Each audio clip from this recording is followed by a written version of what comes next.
এটি কোনো খেলা নয়, কোনো অভিনয় নয়, এটি একজন বাবার সন্তানের জীবন বাঁচানোর মরিয়া চেষ্টা।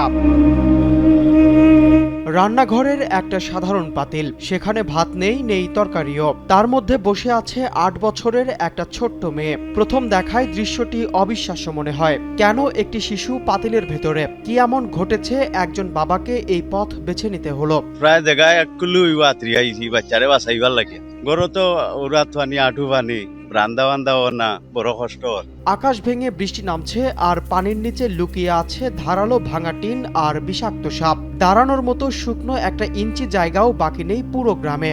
বহুত দূরতে আইছি আত্রিয়া বাচ্চারে লইয়া আইয়া রাস্তা তুলছি উকনার পরে। বন্যা যখন ঘরের চাল ছুঁই ছুঁই, তখন এই বাবার কাছে কোনো লাইফ জ্যাকেট ছিল না, কোনো আধুনিক নৌকাও ছিল না, ছিল শুধু একটা পাতিল আর বুক ভরা ভালোবাসা।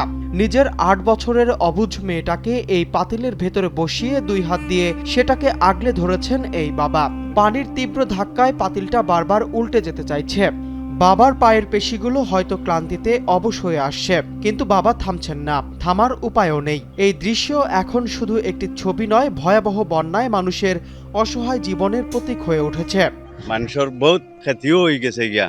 গরু ছাগল মানুষে খান্দাঘাটি ঘরের করতে বাড়াইতে পারে না, বাজারে খাইতে পারে না, বড় কষ্ট হয়ে আছে।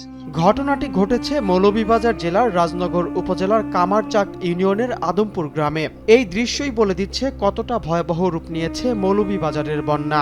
২ দিনের টানা বর্ষণ আর উজান থেকে নেমে আসা পাহাড়ি ঢলের তোড়ে ভেঙে গেছে জেলার মনু ও ধলাই নদীর প্রতিরক্ষা বাঁধ। সেই ভাঙন দিয়ে রাক্ষসে পানি প্রবল বেগে ভাসিয়ে নিয়ে গেছে মানুষের স্বপ্ন।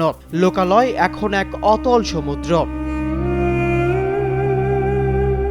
সবচেয়ে বেশি ক্ষতিগ্রস্ত হয়েছে কমলগঞ্জ ও রাজনগর উপজেলা। কমলগঞ্জের সীমান্তবর্তী ইসলামপুর ইউনিয়নের মখাবিল এলাকায় ধলাই নদীর প্রতিরক্ষা বাঁধ ভেঙে প্লাবিত হয়েছে ইসলামপুর, আদমপুর, মাধবপুর সহ অন্তত ১৫টি গ্রাম। শুধু এই এলাকাতেই পানিবন্দী হয়ে পড়েছেন প্রায় ১০,০০০ মানুষ।